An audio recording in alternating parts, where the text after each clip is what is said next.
Well, I figured I should take some install shots for you. Here we go. And you can see maybe in there, maybe you can't. I'll get my light. That the cutouts do slot around the AYC pump bolts.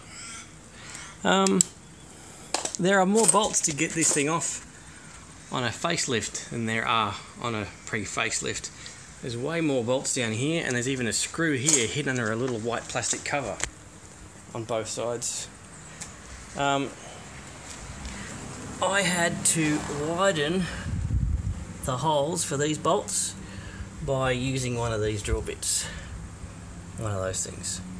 Not by much, just a tiny bit, otherwise I couldn't get it in.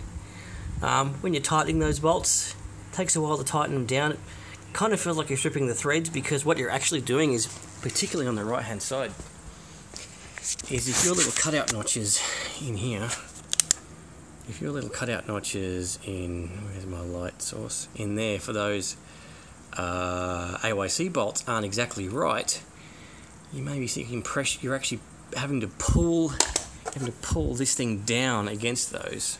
So you've got to slowly tighten up the bolts under there. Just slowly tighten them up until you see that gap diminish to being flush. Let's get the plastic back on.